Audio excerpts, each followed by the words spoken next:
Donc de retour sur la libre antenne in extremis, j'ai envie de dire, hein, puisque j'avais prévu de faire un petit débunkage. Je vais répondre un peu aux questions avant de commencer ce petit débunkage, puisqu'il y avait, j'ai vu qu'il y avait quand même des questions. Voilà, on me dit, bon bah il a donné quoi ce procès, j'ai déjà largement expliqué, on peut inviter le gendarme, je crois pas qu'il viendrait. Voilà, est-ce qu'on invitera Monsieur Grimaud? Mais c'est prévu, il doit revenir là, ce mois-ci en plus. Donc vous voyez, vous savez, tous être contents, tous ceux, et puis tous ces détracteurs aussi, parce qu'il y en a beaucoup à chaque fois, ouais, Grimaud, machin, etc. Ben, en tout cas, il reviendra, Grimaud, nous, on aime bien, et puis il y en a beaucoup aussi qui aiment bien. Voilà, c'est comme Murray Sténas. Qu'est-ce que vous me dites encore? Est-ce qu'il y avait des médias ou des personnes de la LICRA? Oui. De la LICRA, oui. Des médias, non. Voilà. Concernant les propos de De Villiers, ne penses-tu pas qu'ils disent tout ça pour faire parler de lui? Bah, j'ai répondu tout à l'heure. Voilà. Non, je ne pense pas vraiment. Et qu'est-ce que vous me dites? Inviter De Villiers, est-ce que c'est possible? Bah, on est sur le coup. Voilà. Mon cher Cam, on est sur le coup. Nous, on espère en tout cas qu'on réussira à la voir. En tout cas, en attendant, on va faire un petit débunkage vidéo. Alors, j'ai choisi évidemment une vidéo sur sujet, thème d'actualité ô combien brûlant. Les migrants, ça va plaire à pas mal de gens, j'imagine. Hein, les migrants, vous savez, donc la grande crise migratoire qui secoue l'Europe, avec ces gens qui déboulent de partout et dont on ne sait pas vraiment d'où ils viennent, puisqu'ils nous sont présentés comme étant Syriens. Hein, ça, c'est la nouveauté, ce seraient tous des Syriens. Seulement, à la vue, effectivement, de tous les gens présents, on peut se douter qu'il n'y a pas que des Syriens.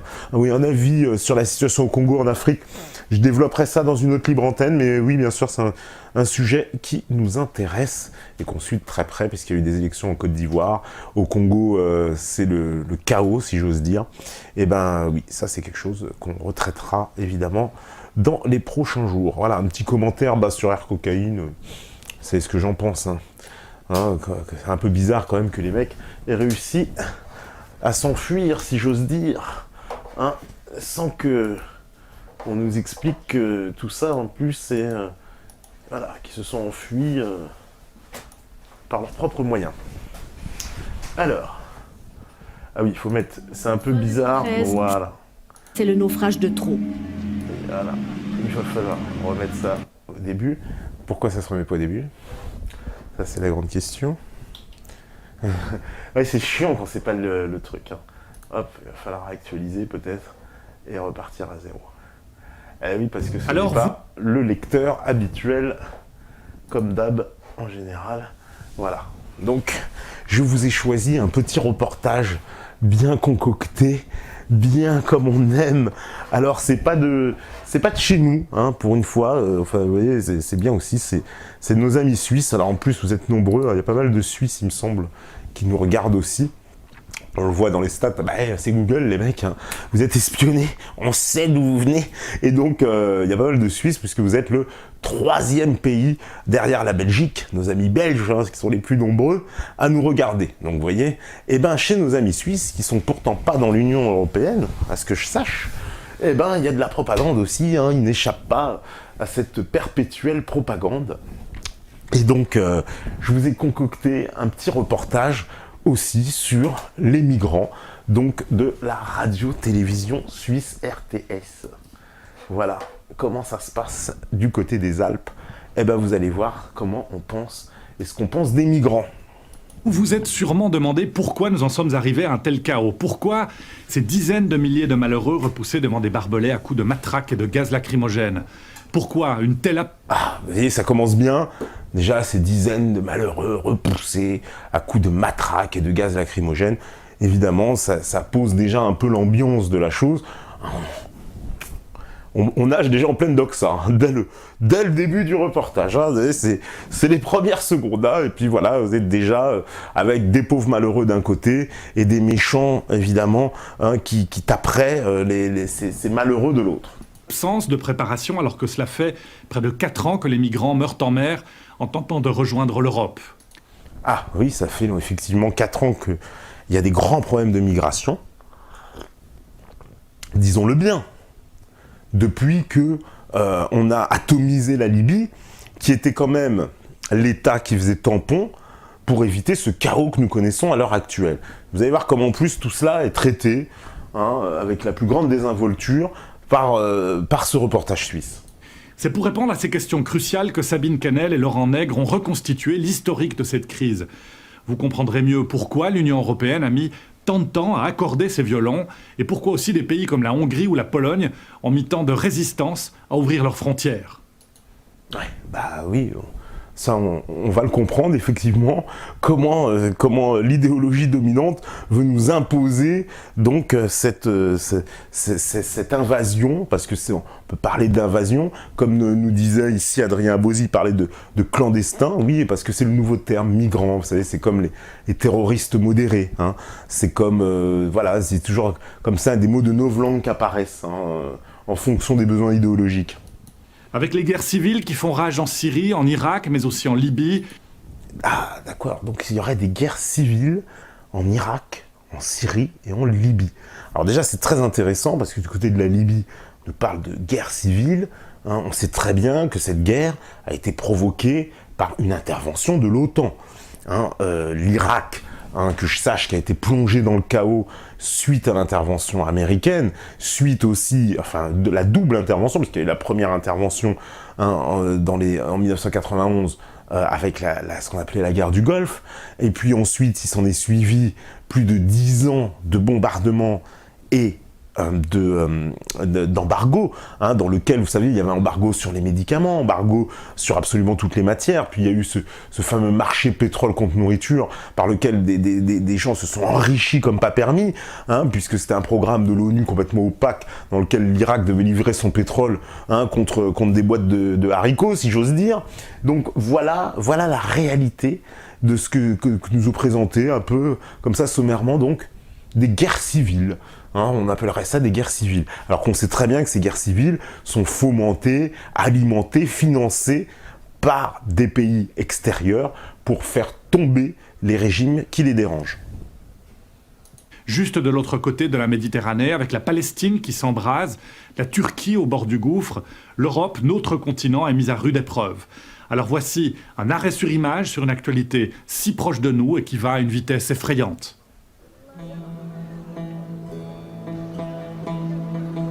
Une injustice de trop, un mort de trop, et c'est toute l'Afrique du Nord et le Moyen-Orient qui s'embrasent.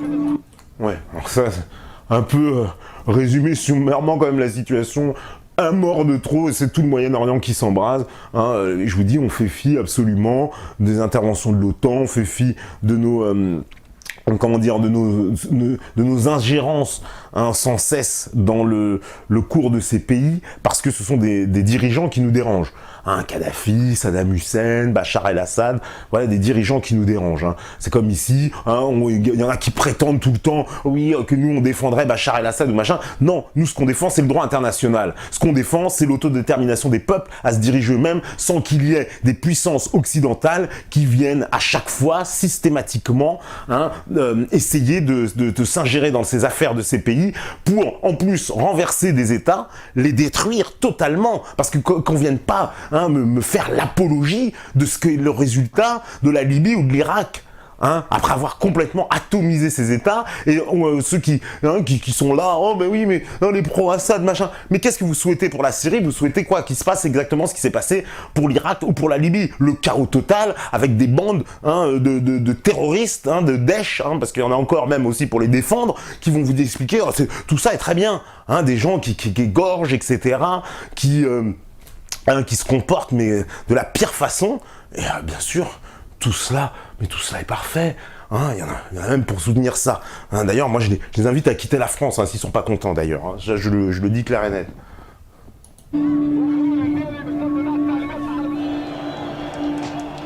Tunisie, Égypte, Libye, Syrie, les dictatures tombent, les unes après les autres. Alors ça, c'est marrant, vous savez, on vous met tout dans le même paquet, comme si évidemment tous ces pays étaient des dictatures, qui est tout du même ressort, Égypte, Syrie, etc.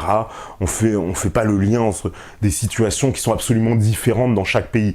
Déjà, ce sera donc ces pays seraient juste un bloc monolithe qui serait à peu près le même du Maroc jusqu'à l'Iran. Ça, c'est exactement ce qu'on veut nous faire croire.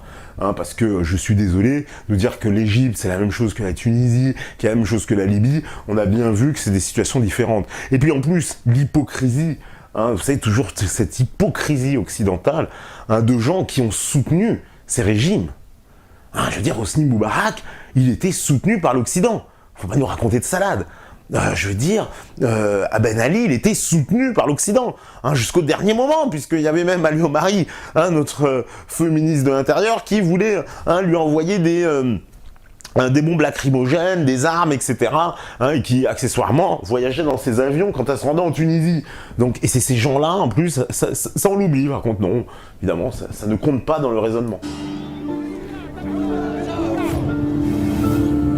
Dans la foulée du printemps arabe en 2011, les Syriens se soulèvent. Bachar el-Assad refuse de démissionner. Commence alors une guerre civile impitoyable.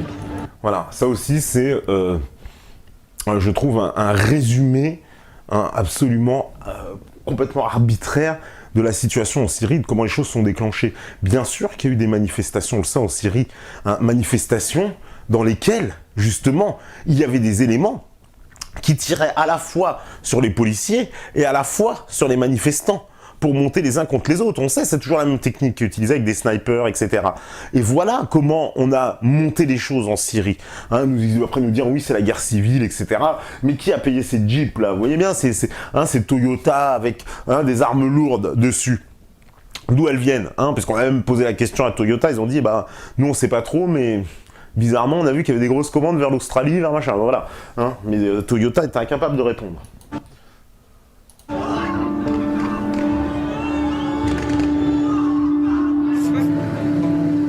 Le nombre de migrants explose. L'Europe semble bien incapable de gérer ce flux qui arrive par la mer, par la terre et débarque sur les plages des vacances. Endiguer ce flot, l'Union européenne n'y arrive pas. Ouais, bah, quelle hypocrisie, évidemment, après avoir détruit les pays tels qu'on les a atomisés, parce que là on parle d'atomiser les pays, hein, la Libye c'était plus de 25 000 raids, hein, sur un tout petit pays de 4 millions d'habitants, hein, voilà, après on nous dit, puis la Libye c'était un pays aussi, hein, alors ça ils vont aimer vous le dire, ah oui, Kadhafi jouait les matons pour l'Europe, ben non, mais c'était une stabilité aussi dans la région. Kadhafi il accueillait énormément d'Africains, énormément d'étrangers qui venaient travailler en Libye et qui étaient très bien traités.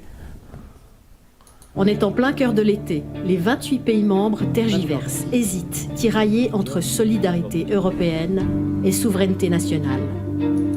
Ouais, souveraineté nationale, ce qu'il en reste, hein, puisque la Commission européenne, vous savez, avait pris la décision de dire on va répartir ces flux migratoires entre les 28 États, hein, sans qu'on leur demandât est-ce qu'ils fusent d'accord ou pas. Hein, c'est quand même la question essentielle. L'Europe dans laquelle je veux vivre s'illustre par la solidarité de ses membres. L'Europe dans laquelle je ne veux pas vivre, c'est une Europe qui refuse son aide à ceux qui en ont besoin. Voilà, ça c'est l'idéologie dominante, hein, toujours, parce que c'est la même doxa aussi que vous entendez en France, de cette bien-pensance qui vous dit, ah bah, moi je veux vivre dans une machin, hein, et monsieur Juncker, lui, il vit certainement au Luxembourg, hein, vous savez, un des États les plus riches du monde, hein, dans certainement un grand pavillon bien à l'abri, là où on ne verra jamais la tête d'un migrant passer. Et puis s'il y en avait un, je vous dis, il se fait arrêter tout de suite. Donc c'est bien beau, tous ces gens qui sont toujours pleins de charité, pleins de belles intentions, hein, mais qui, c'est un peu comme en France, hein, des Yann Moix, tout ça, des Léa Salamé qui vous font la morale dans leur tribunal télévisuel, et puis quand ils rentrent chez eux, le soir, ils sont bien à l'abri, bien au chaud, hein, et puis eux, ils ne verront jamais la tête d'un migrant dépasser en bas de chez eux. L'Union européenne est désunie, c'est évident. C'est la crise la plus grande dans le domaine asile, migration depuis la Deuxième Guerre mondiale. Au point actuel, c'est la paralysie totale. Et les États se retrouvent complètement débordés parce qu'ils n'arrivent pas à gérer 6000 personnes par jour. Dire simplement on aurait pu prévoir, je pense que c'est exagéré. Mais on aurait pu mieux se préparer, ça certainement. Ah ouais, bah bon. Ça, les mecs, on aurait pu prévoir, on aurait pu mieux se préparer. Vous voyez, tout ça, c'est de la belle incantation. Hein. Ils sont bien gentils, hein, tous ces gens qui nous font toujours des belles incantations. On aurait pu prévoir, se préparer, etc. Mais on aurait pu se préparer, on aurait déjà dû commencer par peut-être ne pas les atomiser. Hein. Faudrait quand même commencer par le début. Parce que cette question-là n'est jamais évoquée. Alors qu'à un moment donné, faut reprendre, comme on dit, il faut aller aux racines du mal.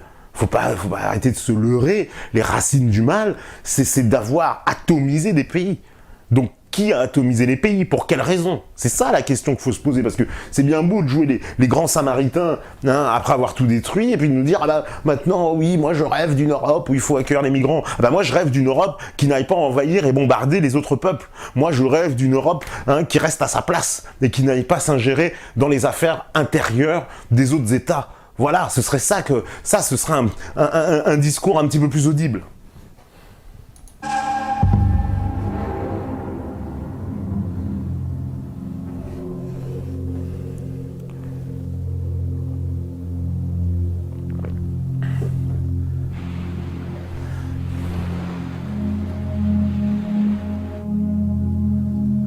L'image de ce petit garçon était particulièrement déchirante. On a tous été touchés. Ah ben voilà.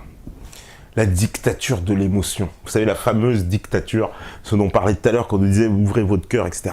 Bien sûr, qui a envie de voir un petit garçon mort sur une plage? Personne.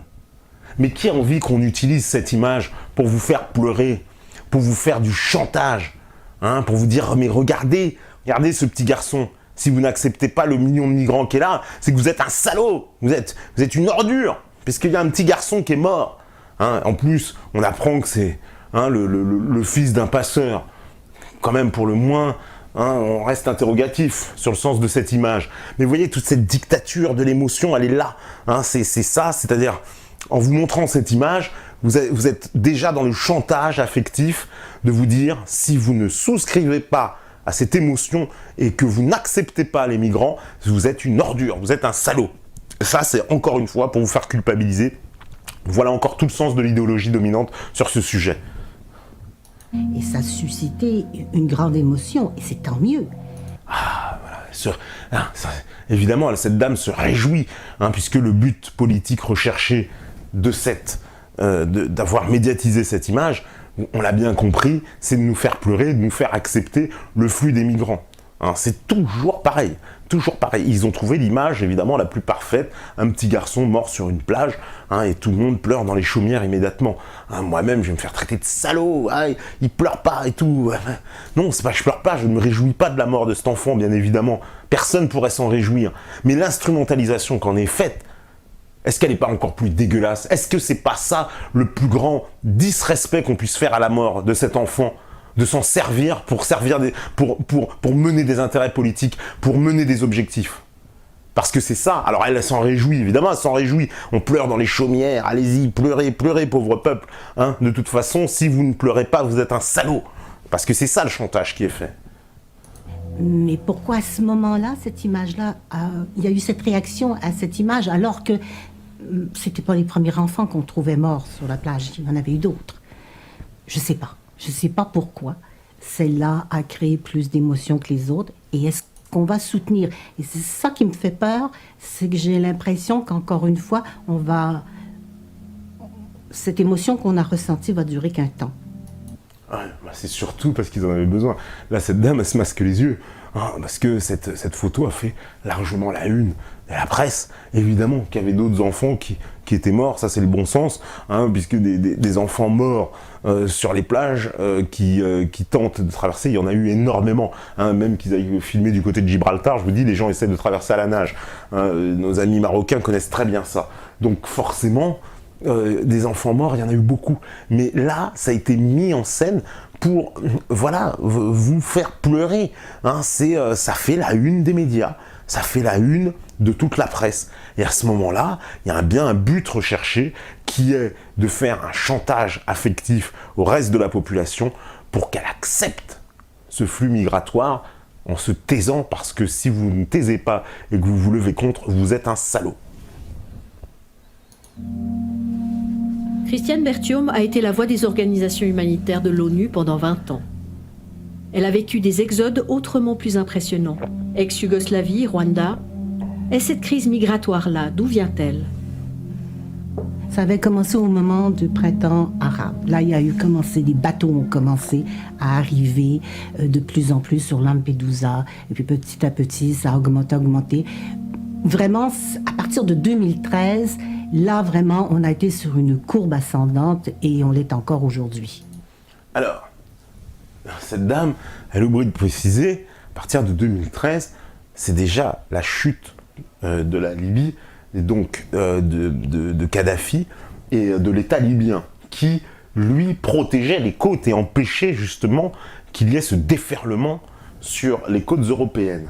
Et il y a une petite île, hein, oui, évidemment, on va le voir, c'est par là, c'est l'île de Lampedusa, qui est comme une espèce d'avant-poste, évidemment, de l'Union européenne, c'est une île italienne, sur laquelle il y avait déjà eu des grands problèmes. Dès le début, on a été alerté que les gens rejoignaient, depuis la Libye, depuis la Tunisie, cette île pour, évidemment, trouver asile en Europe. Donc l'Italie avait demandé de l'aide à l'Union européenne depuis très très longtemps, mais comme elle le dit, depuis 2013, tout ça n'est pas un hasard. On parle de printemps arabe, oui. Hein, d'ailleurs, c'est marrant, tout à l'heure, je disais quelqu'un qui me disait « Oula, printemps arabe, mon Dieu, qu'y sera-t-il de l'hiver arabe ?» Effectivement, on pourrait se demander. Mais il n'y a pas de hasard. C'est à partir du moment où il y a eu la destruction de ces États que forcément, il y a eu ce flux migratoire qui est devenu incontrôlable. Voilà, c'est aussi simple que ça. Kadhafi mort, le verrou libyen saute. Plus personne pour jouer les cerbères de l'Europe. C'est intéressant, l'expression qui est utilisée. Plus personne pour jouer les cerbères de l'Europe. Donc, cerbères, vous savez, ce sont les chiens qui gardent la porte des enfers. Donc l'Europe serait évidemment, vous savez, ces méchants Européens. Alors pourquoi ils veulent venir en enfer, tous ces migrants, si c'était vraiment les méchants Européens, les cerbères, hein, c'est une expression en plus, comme si Kadhafi jouait les cerbères de l'Europe. Hein, non, il y avait un État stable qui s'appelait la Libye. Alors après, son régime, on l'appréciait pas. En tout cas, c'était un État stable et ça empêchait justement ce genre de situation. Alors aujourd'hui, on peut pas se plaindre, avoir le beurre, l'argent du beurre, la crémière, hein, et même l'enfant qui va avec, en disant on a éliminé Kadhafi, on a atomisé la Libye, il n'y a plus d'État libyen, hein, voilà, la Libye complètement atomisée, pour aujourd'hui dire il déferle maintenant sur l'Europe. Évidemment, puisque cet État, maintenant, la Libye, est confronté à l'anarchie la plus totale. Hein, évidemment, parce que là, on ne vous dit pas, mais il ne passe pas par le Maroc ou l'Algérie. Non, c'est par la Libye, évidemment. En pleine guerre civile, plus personne non plus pour empêcher les gens de prendre la mer. Les passeurs s'en donnent à cœur joie, et les gens prennent des risques immenses pour atteindre l'Italie.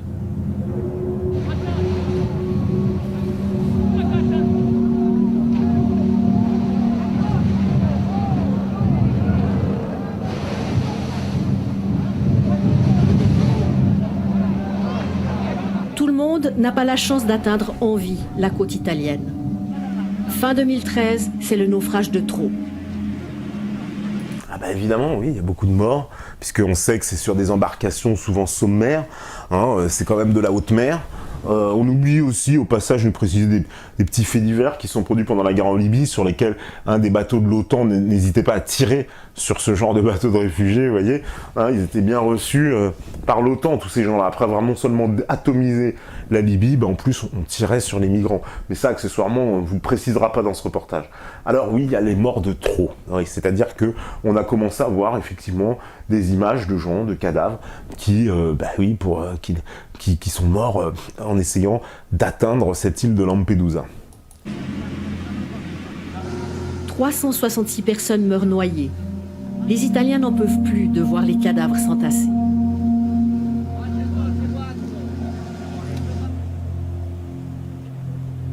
Surtout les Italiens, ils en ont assez aussi de gérer la situation tout seuls. On va le voir, mais c'est exactement ça. Ces Italiens, ils n'en peuvent plus. C'est normal, ils sont à l'avant-garde, à l'avant-poste. Hein, ce sont eux, pas de chance, puisqu'ils sont au contact direct, évidemment, avec l'autre côté de la Méditerranée. Hein, parce que c'est plus facile d'atteindre l'Italie, vous imaginez bien, que la France, surtout quand on parle de Libye. Cette fois, il y a assez de morts pour déplacer José Manuel Barroso, le président de la Commission européenne. Avec le chef du gouvernement italien, ils se font huer par la foule.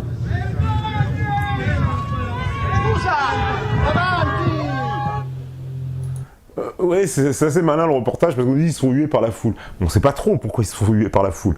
Hein, ils se font peut-être huer par la foule parce que les gens en ont marre. Ils se font peut-être huer aussi par la foule parce que il n'y a aucune décision qui a été prise pour contrer le flot. Enfin, vous voyez, c'est pas très clair. Donc c'est un peu, vous voyez, ça c'est l'ambiguïté totale. À cette époque, on estime qu'un migrant meurt toutes les 2 heures sur la route de l'Europe.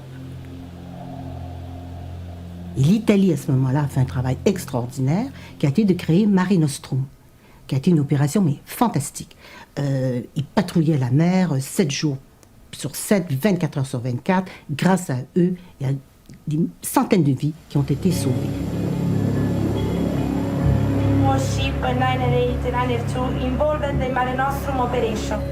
Mare Nostrum, c'est une opération de sauvetage déployée par la marine militaire italienne. Une entreprise gigantesque assumée par un seul pays. En une année, il sauve 150 000 personnes. Oui, alors l'Italie, évidemment, hein, est obligée de mettre en place des mesures hein, pour éviter ce marasme humain, cette tragédie humaine. Hein, et pour prendre ces mesures, elle déploie donc sa marine sur les côtes pour éviter le naufrage de tous ces bateaux.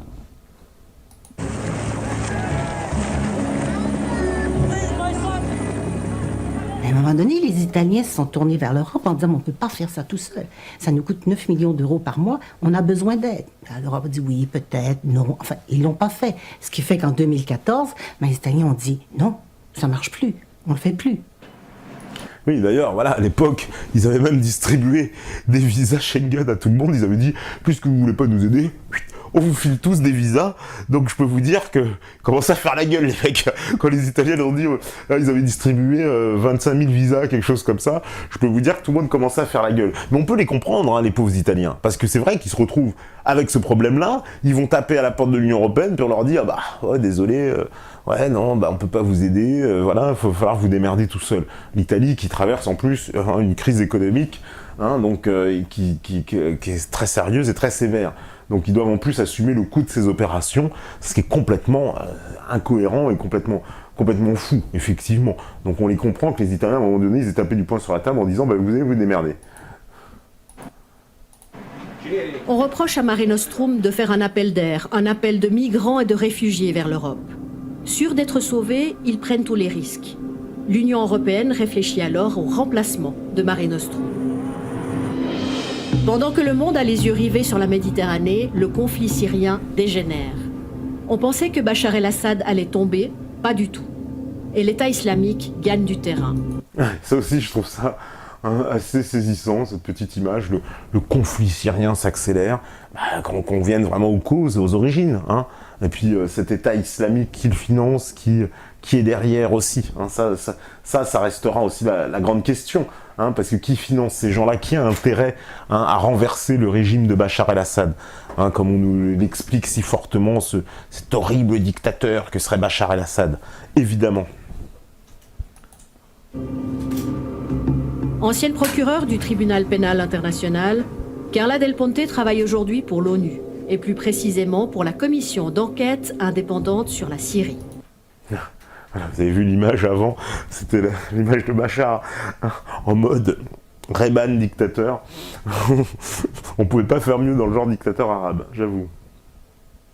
Voilà, la Syrie is bleeding, on vous montre, et puis c'est évidemment, à cause du drapeau, vous reconnaissez que c'est forcément l'opposition, hein, puisque cette opposition a repris le drapeau colonial, hein, comme en Libye, ils avaient repris aussi le drapeau colonial. Si vous pensez que 20 millions de résidents dans la Syrie, plus de 10 millions, ils ont dû s'enfuir.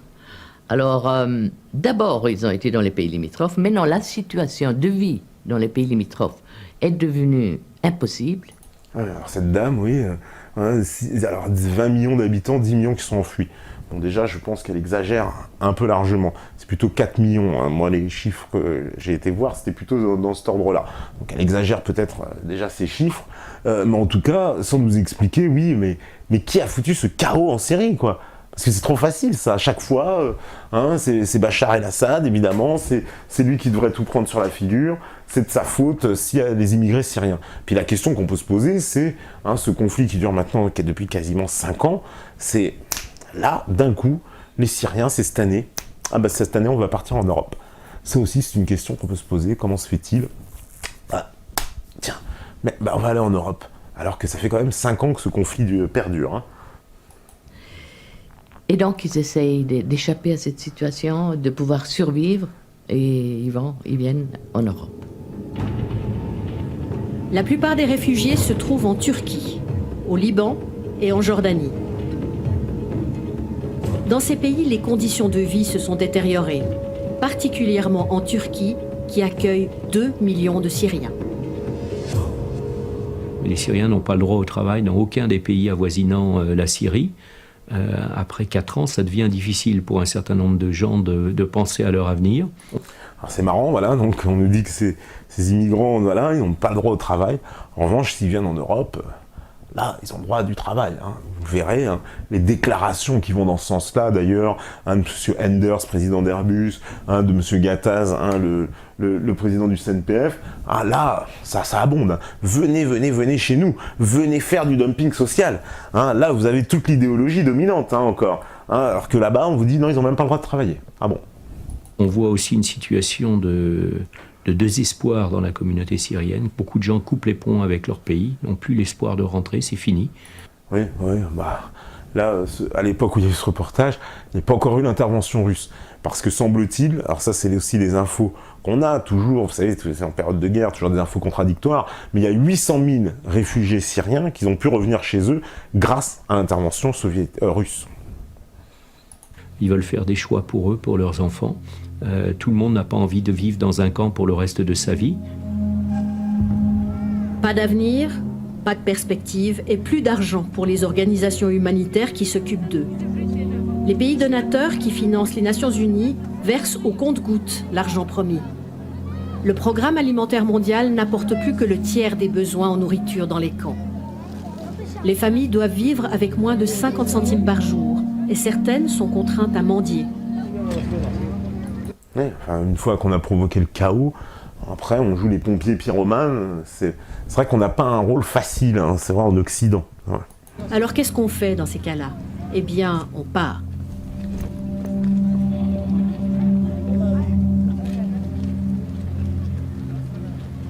Nos programmes sont financés à moins de 40%. Ça veut dire en termes très pratiques qu'on coupe les rations alimentaires.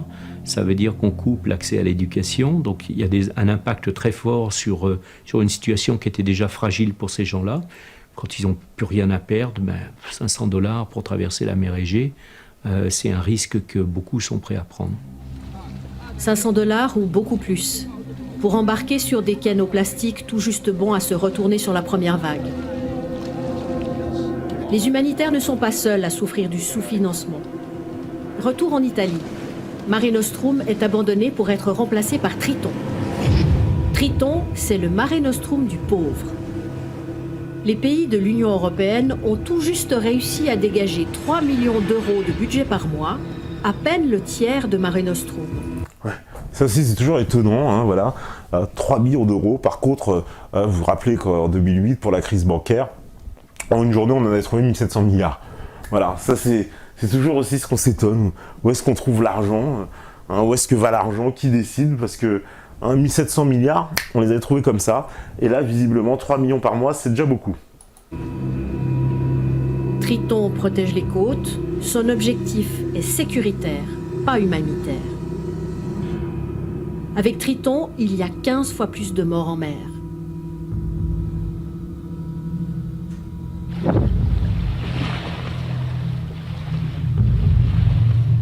Il n'y avait pas autant de bateaux, ils ne pouvaient pas aller dans les eaux internationales, alors que c'est de là que venaient, et que viennent toujours d'ailleurs les appels à l'aide. Une nouvelle série noire va alors émouvoir l'Europe. Pendant toute une semaine, les gardes-côtes de l'opération Triton vont repêcher des centaines de cadavres. Le 19 avril, c'est l'hécatombe.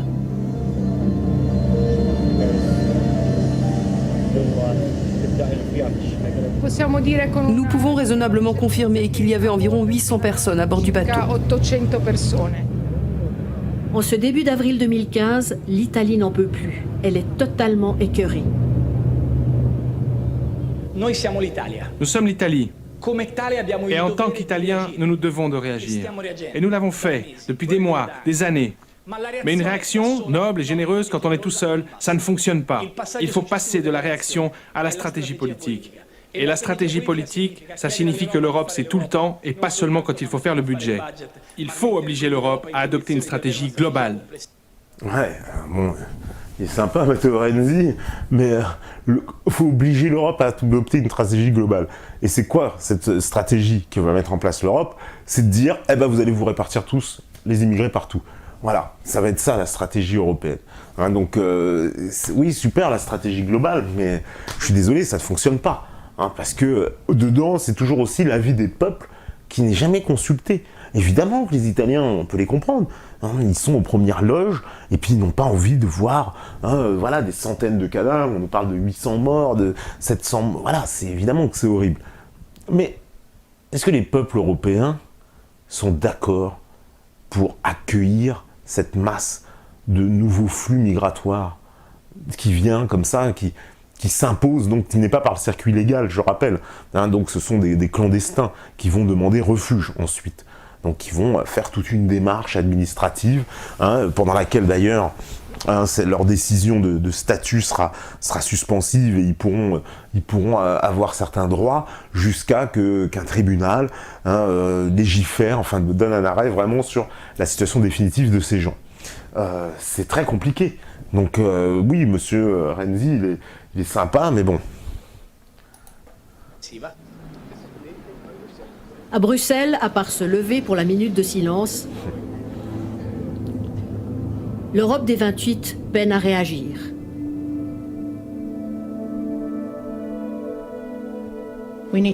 On doit agir, agir vite et agir unis. Ce n'est pas juste le problème de quelques-uns, ça nous concerne tous. 1200 morts en mer, le président Juncker se la joue profil bas. Ce fut une grave erreur que d'avoir mis un terme à la mission Mare Nostrum. Elle a coûté des vies humaines. Ouais.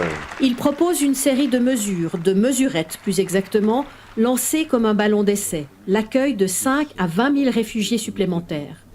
Les demandes d'asile ont presque doublé dans l'Union. Certains députés trouvent cette décision mesquine. Oui, certains députés trouvent cette décision mesquine, mais vous allez voir qu'il existe une césure politique en Europe entre des pays qui déclarent, on va dire, qui acceptent cette doxa immigrationniste et d'autres pays qui la refusent. Donc on va se confronter à l'intérieur de l'Union européenne à deux visions qui vont s'opposer totalement. Donc ça, vous allez voir, et c'est très révélateur de ce que peut être justement l'Union européenne, qui est complètement désunie finalement. Hein, et vous allez voir que dans ses profondeurs, cette affaire de migrants va atteindre l'Union européenne, hein, puisque l'Union européenne est quand même basée dans son fondement idéologique sur l'abolition des frontières, je le rappelle. On argumente sur 20 000 places de relocalisation, oui ou non. Sur des quotas, oui ou non. Et le seul élément sur lequel les gouvernements s'accordent, c'est d'envoyer l'armée contre les passeurs. Comme si ça allait changer quelque chose.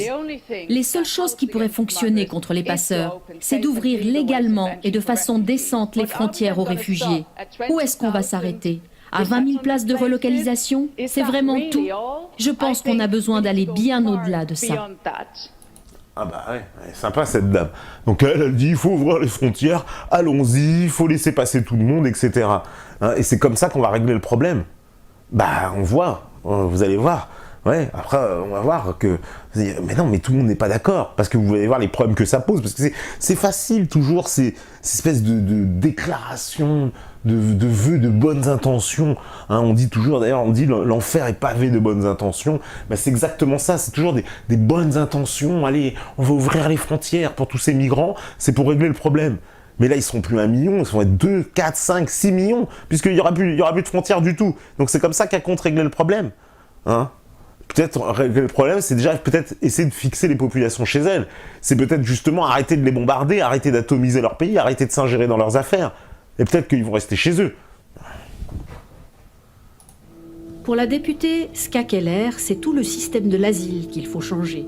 Mais une Union européenne avec 28 pays souverains, c'est une énorme machine à bouger.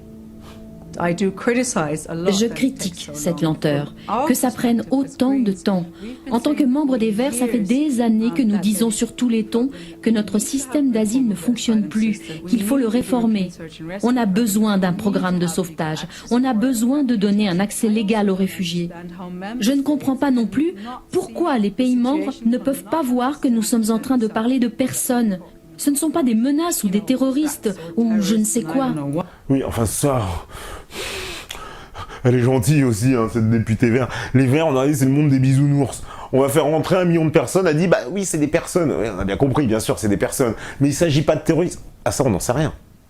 On ne sait pas s'il n'y a pas des terroristes qui vont se mettre déjà dans... Si vous faites rentrer 1 million de personnes, hein, sans vérifier leur identité, puisque c'est allons-y, c'est porte ouverte, allons-y, madame, monsieur, vous pouvez rentrer comme vous voulez. Bah, qui va pouvoir s'infiltrer? Déjà, Daesh, ils annoncent, ils disent, ouais, on a 4000 personnes sur place en Europe déjà. Bon, voilà, 4000. Mais avec ce système de cette dame, il serait combien? On me dit, oui, c'est pas des terroristes, il n'y a pas de terroristes, mais qu'est-ce qu'on en sait?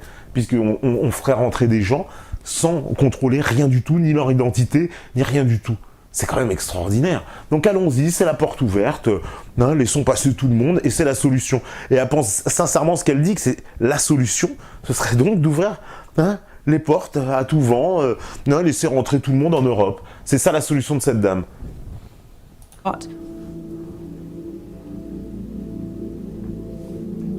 Puis vous avez toujours... Vous avez vu les images qui passent, hein, voilà, toujours la dictature de l'émotion, vous voyez les gens sur les bateaux, vous avez les gens sur avec des gilets de sauvetage, voilà, on va vous montrer des morts, etc. Hein, c'est toujours cette dictature de l'émotion. Et comme je vous dis, si vous n'avez pas d'émotion, vous êtes un salaud. L'Europe politique se cristallise sur 2 fronts, les pro-réfugiés à l'ouest et les anti-réfugiés à l'est. Jan Olbricht, député polonais de centre-droit, explique ce relent de guerre froide. Relent de guerre froide. C'est intéressant, oui, effectivement. C'est plutôt que... Moi, je pense d'un point de vue sociologique, historique, les pays d'Europe de l'Ouest ont été convertis depuis longtemps, justement, à la doxa idéologique qui veuille imposer l'immigration aux Européens, qu'ils soient d'accord ou pas, d'ailleurs. Alors que les pays d'Europe de l'Est, nouvellement entrés dans l'Union européenne, n'ont pas encore connu ces vagues migratoires. Et donc, ils ont peut-être justement le recul nécessaire pour observer ce qui se passe en Europe de l'Ouest et les conséquences de cette politique. Mais on les prend évidemment pour des arriérés, voilà, des relents de guerre froide. Comme ça les remet à leur place, où ils sont des communistes à l'ancienne, ils comprennent pas grand-chose. Ce sont des pays d'arriérés, entre guillemets. On vient de sortir de situation économique très très faible. On vient de sortir. Maintenant, il y a le danger qu'il y a quelqu'un qui peut venir et prendre le travail de nous, c'est-à-dire de nous pousser vers la situation. Encore une fois, il y a des situations économiques très faibles. Alors, comment dire, le peur, c'est très profond, c'est-à-dire, il faut comprendre ça. Eh ben oui, parce que voilà, les jolis patrons de l'Ouest, qui en appellent à ce dumping social en disant qu'ils viennent, comme je vous dis, il y a le président d'Airbus qui en appelle au changement de la loi pour qu'il y ait des contrats spéciaux migrants qui ne respectent pas le droit social allemand, de façon à ce qu'on puisse les embaucher sur des petites périodes, sans minimum syndical, sans minimum salarial, etc. Voilà, on a Yvon Gattaz qui dit mais qui viennent, on a besoin de ces migrants qui vont organiser donc le dumping social en Europe pour faire baisser les salaires, évidemment, ça c'est ce à quoi on assiste en Europe de l'Ouest, et eux qui sont déjà moins payés, ils vont faire venir encore des migrants qui vont encore leur imposer ce dumping-là à l'Est. C'est complètement fou. Donc je trouve plutôt plein de bon sens, ces pays de l'Est, et puis qui ont, disons-le bien, c'est la question qui dérange, est aussi que les pays de l'Est sont attachés à une forme d'identitarisme parce qu'ils ont une conception de la nation, de la patrie, que nous avons complètement occultée, que nous avons enterrée. Et eux ne sont pas complètement enterrés. La Hongrie, la Slovaquie, la Pologne, la République tchèque réactivent le groupe de Visegrad. Ils s'opposent à la politique d'ouverture de l'Union européenne, Viktor Orban, le Hongrois, en tête. Ah bah oui, c'est vrai, il nous est présenté comme lui aussi comme un horrible fasciste, évidemment. Il essaie de défendre les intérêts de la Hongrie. On n'a plus trop l'habitude en France d'avoir des dirigeants qui défendent nos intérêts, voilà. Et donc c'est pour ça qu'on nous dit, ces pays-là, oui, n'ont pas envie de voir arriver, via des mesures imposées par l'Union européenne, des milliers de migrants qui, d'ailleurs, regardez avec ce qui s'est passé avec l'Italie, il va se passer la même chose avec ces pays. C'est-à-dire qu'on va leur dire, vous acceptez les migrants, puis vous vous démerdez. Évidemment, c'est vous qui devez les loger, les machins, les nourrir, les machins, etc. Ça reste à la charge de l'État. L'Union européenne ne va pas leur filer un copec, c'est marrant parce qu'il y a la Pologne dedans, pour évidemment que ces pays puissent s'en sortir. Parce que c'est ça l'hypocrisie totale de notre système et de nos dirigeants, encore une fois. On se définit souvent comme très tolérant. C'est très tolérant parce qu'on n'avait pas d'expérience. Alors c'est plus facile d'être tolérant si on n'a pas des migrants. Pour aller en Allemagne, ils doivent passer par les anciens pays du bloc de l'Est, cette fameuse route des Balkans. En majorité des Syriens poussés sur la route à cause d'une aggravation du conflit chez eux. Et on n'avait jamais vu les victimes de ce conflit. En 4 ans, les réfugiés syriens en Europe, c'était les invisibles. 250 000, c'est rien par rapport aux 4 millions de réfugiés syriens dans les pays avoisinant la Syrie.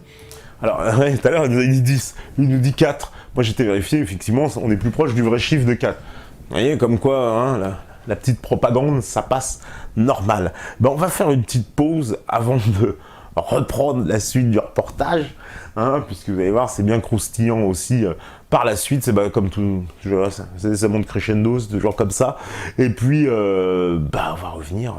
Dès que la petite pause elle est finie, comme d'hab. Comme ça vous allez vous faire vos petits thés, vous aussi. Attends que je regarde un petit peu quand même les charmants postes. Oula, il y en a beaucoup. Tu veux pas donner ton emploi à un esclave? Exactement, c'est ça. Oui, je pense que c'est un grand problème, vous voyez, c'est un grand problème de société. Ah oui, le micro, pardon. Bon. De toute façon, c'est la pause, donc oui, j'ai enlevé le micro un peu trop tôt. Donc voilà, on fait la pause et on revient juste après. À vous la régie. Voilà, donc de retour sur la libre antenne. Il y en a qui se plaignent du rap. On n'a pas mis beaucoup du rap, justement, on se le disait. Je crois que la dernière fois qu'il y a eu du rap ici, c'était quand on a fait l'émission sur le rap. Voilà, donc vous êtes un peu mauvaise foi, les mecs, des fois vous êtes mauvaise foi, c'est fou. Voilà, donc on va reprendre où est-ce qu'on en était, ce petit débunkage spécial migrant. J'ai vu, oulala, il y a des débats qui s'engagent, mais je le savais, c'était normal, parce qu'il faut que de toute façon qu'il y ait des débats. C'est un sujet qui porte à polémique, voilà, il y en a qui parlent du grand remplacement. J'espère bien un jour d'ailleurs qu'on pourra faire une émission spéciale sur ça, pour en parler de ce sujet-là, comme ça, ça, voilà. Après, je peux plus trop le monter. Voilà. Donc, effectivement, on espère bien pouvoir aborder ce sujet-là parce que, oui, on me dit rapide cette pause. Il y a un débunkage à faire, sergent Nerve. Ouais. Donc, voilà. Et je sais que ce débat, de toute façon, il va continuer. C'est aussi fait pour. On me dit pas d'amalgame. Non, pas d'amalgame, bien sûr. Et là, d'un seul coup, ils sont sur nos paillassons. Ils arrivent. Ils sont là. On est obligé d'y faire face.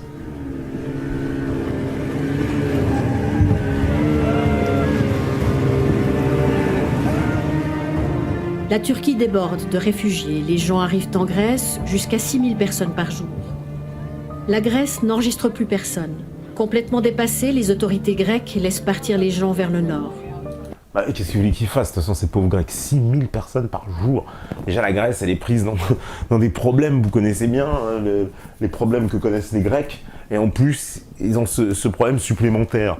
Donc on peut même pas leur reprocher, effectivement, de laisser tout à volo. De toute façon, il y a déjà plus d'argent dans les caisses de l'État. Alors combien est-il? Il faudrait maintenant qu'ils paient combien des millions pour enregistrer ces gens, pour les machins. C'est plus possible. C'est absolument plus possible. Elle ne respecte plus les accords de Dublin. L'espace Schengen, en rouge, sert à protéger les frontières de l'Europe. Le règlement de Dublin, lui, détermine quel pays est responsable de la demande d'asile. On s'inscrit là où on arrive. Ah ouais, alors pas de chance parce qu'effectivement les mecs, ils arrivent toujours dans les mêmes pays, c'est-à-dire la Grèce, l'Italie.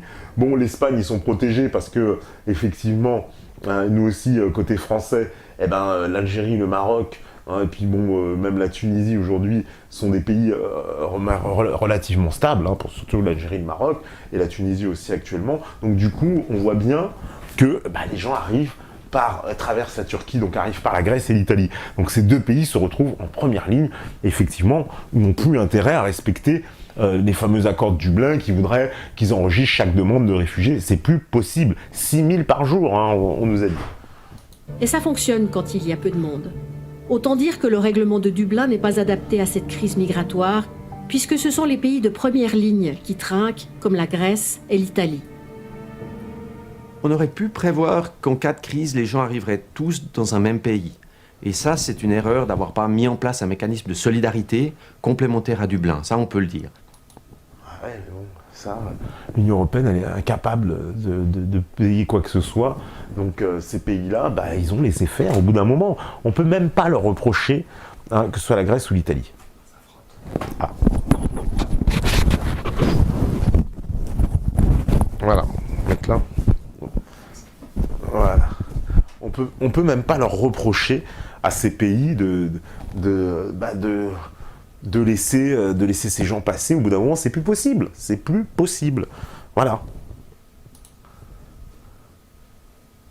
On voulait que les personnes puissent obtenir une protection, mais pas puissent nécessairement choisir dans quel pays elles obtiendraient cette protection. Maintenant, évidemment, de manière sous-jacente, il y avait l'idée que la protection devait être à peu près la même partout. Et ça, c'est actuellement pas du tout le cas en Europe. Les conditions offertes par la Hongrie ou la Grèce sont pas du tout comparables avec celles qui sont offertes par la Suisse, l'Allemagne ou la Suède.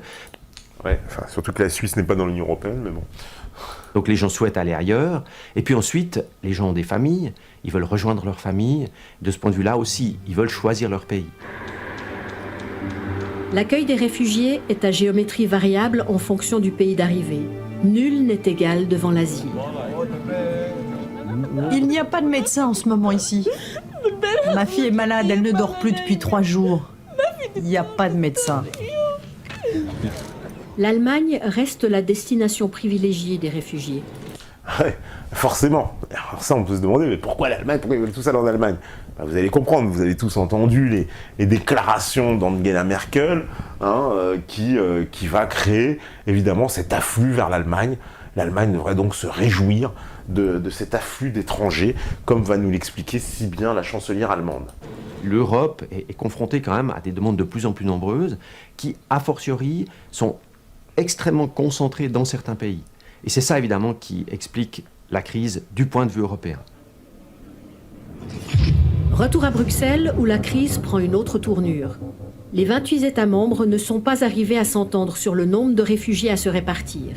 Le président Juncker va donc lancer sa deuxième salve, les quotas contraignants. Voilà. Donc, puisqu'il y a des pays qui ne veulent pas se soumettre à cette dictature européenne, les quotas contraignants, on va leur imposer, vous allez prendre tant, vous allez prendre tant, vous allez prendre tant. Voilà. C'est comme ça que ça fonctionne chez McDonald's. Donner une perspective de vie à 60 000 personnes, en fait, est un effort, disons-le, en toute quiétude, modeste. Oui, c'est très hypocrite surtout, parce qu'on nous parle de 6 000 par jour et on nous parle de 60 000 concernés, comme si c'est un cautère sur une jambe de bois, vous connaissez le principe, on va essayer de renflouer un tout petit peu de personnes, alors qu'on voit bien que le problème est gigantesque et qu'il faut une autre solution. Forcer les membres de l'Union à accepter des quotas contraignants de réfugiés, pas question. L'ultranationaliste hongrois Viktor Orban refuse net. L'ultranationaliste hongrois, tout de suite, vous avez des ultra. C'est comme les supporters du PSG ou quoi, des ultras. Dès qu'il y a quelqu'un qui défend les intérêts vitaux de son pays, il devient un ultra-nationaliste, évidemment. Suivi par la Pologne, la Slovaquie, la République tchèque. La réponse hongroise, c'est ça, les barbelés, et il y en aura partout. Oui, qu'est-ce qu'à un moment donné, on demande aux Hongrois d'accepter ceux qui ne veulent pas. En gros, on leur dit, vous la fermez, vous devez accepter qu'il y ait des gens, des immigrés clandestins, qui vont être maintenant à votre charge. Et il y a des pays qui refusent. Vous savez, il y a encore des pays normaux, parce que nous, on a dépassé ce stade d'avoir des dirigeants qui protègent nos intérêts. On n'a plus l'habitude, donc on est un peu dépassé, mais ça existe encore. Vous savez, même en Europe, il y a encore des dirigeants qui travaillent pour le bien de leur pays, de leur peuple, de leur communauté, qui disent non, nous on n'accepte pas, et qui prennent des mesures radicales, puisque l'Europe n'est pas capable de s'entendre, l'Europe n'est pas capable de prendre des mesures, ils vont prendre des mesures tout seuls, et les mesures qui paraissent acceptables pour eux, c'est de dire on va protéger nos frontières, voilà, tout simplement, ça paraît une mesure simple.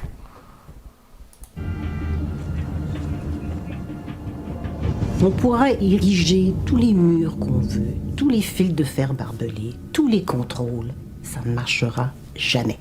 Ah ouais, surtout elle est bien placée cette dame pour nous dire ça, alors même que l'Union Européenne finance un mur entre l'Ukraine et la Russie qui va coûter apparemment plusieurs milliards. Donc ils sont sympas quand même. Quelqu'un qui a décidé de partir va partir et va trouver une autre façon de rentrer dans le pays. Tout ce que ça va faire, c'est mettre ces gens qui sont déjà tellement vulnérables entre les mains de passeurs qui vont prendre encore davantage de risques que ceux qu'ils ont déjà pris. Non, c'est pas comme ça qu'on règle une situation, c'est pas comme ça qu'on règle un problème. Mais alors c'est comment alors ? J'ai envie de lui demander, c'est quoi alors? C'est comme le disait la députée allemande, faut ouvrir les frontières. Non, ils font que se protéger. Peut-être que justement comme ça, ils vont limiter ce flux, quelque part. Parce que là, il n'y aura plus des flux comme on a vu, ces milliers de personnes qui passent la frontière d'un coup. Mais oui, avec des barbelés, ce sont peut-être des petits groupes, ça va peut-être limiter, au moins. À Bruxelles, les conférences se suivent et se ressemblent étrangement. Le 20 juillet, certains pays acceptent les migrants, mais à condition qu'ils soient chrétiens. Chacun défend son petit lopin de terre. Ça, c'est pas mal, quand même. On accepte, mais que les chrétiens. Bon, c'est vrai qu'il y a des Syriens chrétiens, il est vrai. Mais on sait bien que la majorité d'entre eux ne sont pas chrétiens. Il y a encore une hypocrisie totale. On n'est pas là pour jardiner. On est là pour créer de nouvelles initiatives. On est là pour faire avancer l'Europe, on est là pour résoudre des problèmes épineux. Dans cette cacophonie, une voix venue d'Allemagne va sonner la fin de la récréation. Sonner la fin de la récréation. Là, pardonnez-moi, mais l'hypocrisie totale. Alors allons-y, allons voir l'hypocrisie totale. Qu'est-ce que ça donne? Angela Merkel fait sa rentrée politique. Elle annonce que son pays pourra accueillir jusqu'à 800 000 réfugiés d'ici la fin de l'année. Au niveau européen, le thème de l'asile pourrait être le prochain grand projet où nous pourrons montrer si nous sommes vraiment capables de gérer la crise ensemble. Vous voyez, pour moi, cette annonce, parce que c'est un effet d'annonce, mais pourquoi? Parce que depuis, on sait très bien que l'Allemagne a fermé ses frontières, donc vous voyez l'hypocrisie totale. Elle a pris cette mesure, d'ailleurs, sa cote est en train de dégringoler à la vitesse grand V en Allemagne. On sait qu'elle ne sera plus probablement chancelière bientôt, parce que sa cote est en train de dégringoler, tout son parti n'est pas d'accord.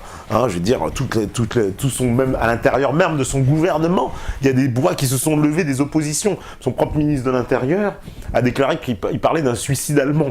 Donc vous voyez, Angela Merkel a fait un effet d'annonce extraordinaire en poussant les gens à se rendre tous en Allemagne, mais les faits, et seulement les faits, démontrent que c'était une hypocrisie totale de sa part, puisque l'Allemagne s'est empressée de fermer ses frontières.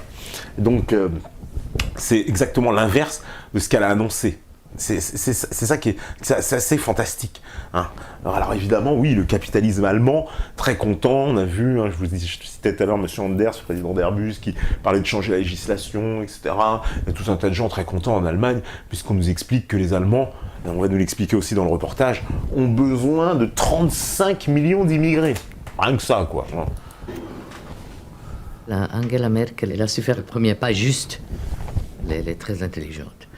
Ouais, elle est très intelligente, elle est surtout très démago. Et puis elle est surtout prise dans cette espèce, vous savez, de masochisme allemand, hérité de la Seconde Guerre mondiale, hein, dans lequel les Allemands sont toujours en train de souffrir. Hein, ils doivent souffrir d'avoir tué et participé à ce génocide. Hein, donc de 1900, de la Seconde Guerre mondiale, et aujourd'hui ils se rattraperaient à travers cette histoire de migrants, hein, ce qui est complètement surréaliste comme situation évidemment. L'Allemagne a besoin de gens pour travailler en Allemagne. Les Syriens sont tous des gens formés, des gens qui ont un métier, qui savent faire leur travail, c'est des gens très sérieux. L'Allemagne est le pays au monde qui a le plus bas taux de natalité. Et on estime que d'ici 2035, elle aura besoin de 35 millions d'immigrés. Ah, ça, je sais pas d'où ça sort son chiffre. Ils ont des chiffres quand même assez hallucinants, avouez-le. Hein, donc, il y aurait 10 millions de Syriens dehors. L'Allemagne aurait besoin de 35 millions d'immigrés. Un pays de 80 millions d'habitants, 35 millions. Non, mais attendez. Autant vider, je veux dire, le tiers du Nigeria, c'est quoi le projet ? 35 millions d'immigrés. Non, ils sont pas sérieux, là. Pouvoir faire l'équilibre entre sa force ouvrière et ses retraités. Vu la situation européenne, tous les États ensemble, peut-être c'était évidemment un signe, comme vous dites, que maintenant tous les Syriens disent aussi dans les camps, nous voulons aller en Allemagne. Ils ne parlent pas de la Suisse, ils ne parlent pas de la France, ils ne parlent pas de l'Hollande, ils parlent de l'Allemagne. Il y avait déjà beaucoup de gens qui étaient sur les routes avant l'annonce de l'Allemagne, et c'est ces personnes-là finalement qui sont actuellement en train de chercher leur chemin. Ensuite, c'est vrai que les frontières ont quand même aussi un effet de frein. On a toute une série de frontières à toutes sortes d'endroits qui effectivement contribuent à une certaine régulation de la migration. Ah bah oui. Heureusement qu'il y a des pays, justement, voilà, comme la Hongrie, hein, qui appliquent ce principe de frontières et qui ont décidé d'abolir finalement les règles de Schengen et du sans-frontiérisme absolu. Hein, pour réguler un peu cette folie migratoire. Et là, l'hypocrisie allemande, c'est qu'elle a fait la même chose. Hein, c'est d'avoir fait exactement la même chose.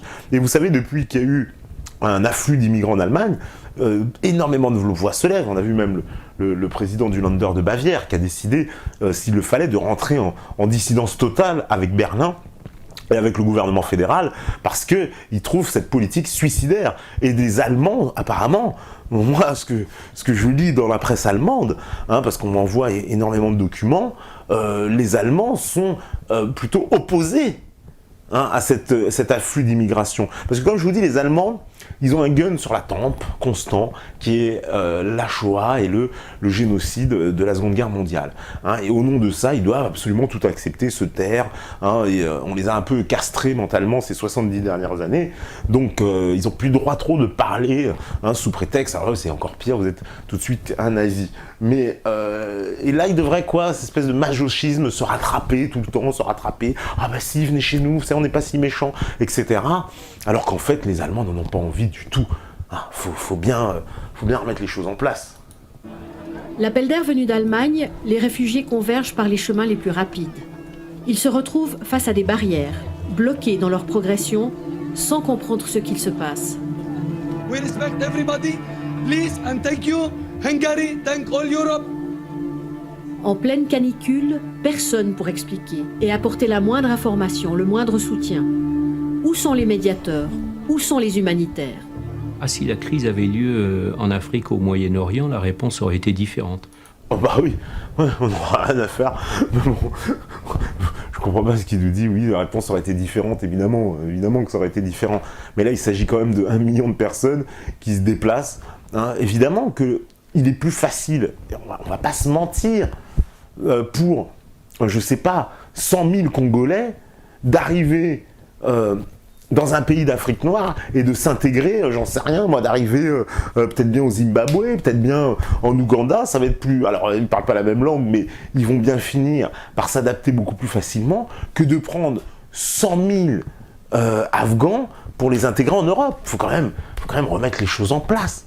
Hein, c'est comme demain, je sais pas, bah tiens, je souhaite pas ça à nos amis belges, mais imaginons qu'il y ait 100 000, 200 000 Belges qui doivent débarquer en France, ça va beaucoup plus être facile de les intégrer que 200 000 Afghans. Il faut quand même remettre les choses en place. Hein, c'est quand même, c'est nier les identités culturelles, les réalités sociales, les réalités socio-ethno-culturelles des gens. Ça fait partie, c'est aussi partie intégrante du nouvel ordre mondial, de nous dire tout le monde est pareil, etc. Oui, bah oui, mais tout le monde pareil, non, tout le monde n'est pas pareil. Je suis désolé, les différences, ça existe. Et justement, c'est une mentalité de colon universaliste de vouloir nier sans cesse ces différences. Hein, de penser sans cesse que les différences n'existent pas, que tout le monde, tout se vaut, tout est absolument... Voilà, c'est ce monde de bisounoursé où il n'y aurait plus ni nation, ni frontières, ni religion, ni ethnie, ni plus rien, ni culture, tout le monde se vaut. Le McDo, c'est pour l'humanité tout entière. Et ben ça, c'est cette mentalité de notre colonialisme, hein, avec notre consumérisme néolibéral, incapable de voir justement qu'il y a des différences. Et là, il se frotte à l'exigence des peuples. L'exigence des peuples, c'est le vrai principe de réalité. Et pour moi, les pays de l'Est, comment ils réagissent, donc ces pays de Hongrie, de Pologne, hein, de République tchèque qu'on fustige, ils réagissent justement en prenant en compte ces éléments. Éléments qu'en Occident, justement, on a balayés. En Occident, ça n'existe plus. Hein, en Occident, je vous dis, la doxa idéologique à imposer, hein, je vous dis, voilà, tout le monde est pareil, tout le monde, ce monde de bisounours qui n'existe pas. On est dans l'Union européenne, il y a des lois, il y a des normes, il y a des États souverains. Et bon, le HCR n'a pas la vocation à être opérationnel dans l'Union européenne. On ne peut pas imposer notre aide et un certain nombre de solutions pratiques aux États s'ils n'en veulent pas. Voilà, parce que c'est marrant ce qu'il dit, on a la contradiction totale. Dans l'Union européenne, il y a des États souverains. En gros, ça se passera ailleurs, on imposerait ce qu'on voudrait. Parce que quand ça se passe chez les Noirs, il faut qu'ils ferment leur gueule et puis on fait ce qu'on veut. Hein. Mais en Europe, bah non, c'est plus compliqué. Pourquoi ? Parce qu'on a face à des États forts. Ah bah oui, parce que quand vous avez la Hongrie hein, et que vous avez un président qui vous dit bah non, ça se passera pas comme ça, eh ben ça va pas se passer comme ça. Voilà. C'est pas évidemment comme en Afrique quand on agit en colon suprême où évidemment il dit ah bah là c'est plus simple en Afrique et tout. Bah oui, parce qu'en Afrique, ils la ferment. Hein. Ils font ce que le HCR dit, ce que l'ONU va dire, ce que les pays ont décidé. Et puis en Europe, bah non, les pays, ils sont confrontés à certains os. Voilà. Les gens sont livrés à eux-mêmes, la tension monte et ça dégénère des deux côtés.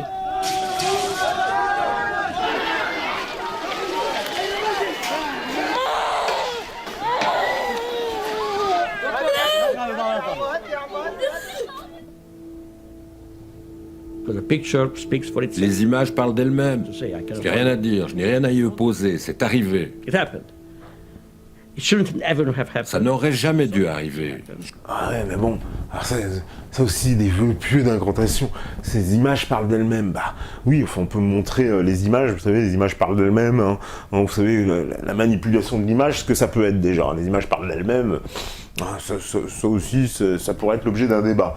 En tout cas, ce qu'on y voit, on voit des policiers, des rangs de policiers, puis on voit en face des rangs de migrants qui cherchent à rentrer à la frontière et des policiers qui tiennent tout simplement la frontière telle qu'on leur a ordonné de le faire. Donc voilà, ils font leur travail, tout simplement. Donc les images parlent d'elles-mêmes, oui, qu'est-ce qu'on y voit dans ces images ? Alors après, oui, voilà, on vous a montré des enfants en pleurs, des machins, hein, voilà, ce qui n'explique pas d'ailleurs, hein, est-ce que ce sont des policiers même qui sont à l'origine de ça ? Ça, vous voyez, donc les images parlent d'elles-mêmes. Ça reste encore à démontrer, hein. Ça reste encore à démontrer. Hein, comme on est là face à véritablement un reportage de propagande, j'aurais tendance à me méfier, moi, de certaines images. Je suis désolé que ça ait eu lieu, mais c'était la seule chose à ce moment-là que les gens ont décidé de faire. D'une certaine façon, je le répète, la situation a cessé. Mais alors, pourquoi avoir fermé les frontières ? Nous avons toujours dit très clairement que nous n'avions aucune intention de fermer la frontière. La frontière, par définition, c'est l'endroit par lequel on entre dans le pays. Le problème, c'est que les gens ne passaient pas par les postes frontières, mais par les champs. Et quand des milliers de personnes ont commencé à arriver, c'est devenu impossible. Au niveau... Essaye de se défendre, mais c'est un peu difficile, hein. Mais évidemment, ils ont été submergés et ils n'ont pas envie de se laisser faire, point. Voilà, c'est aussi clair que ça.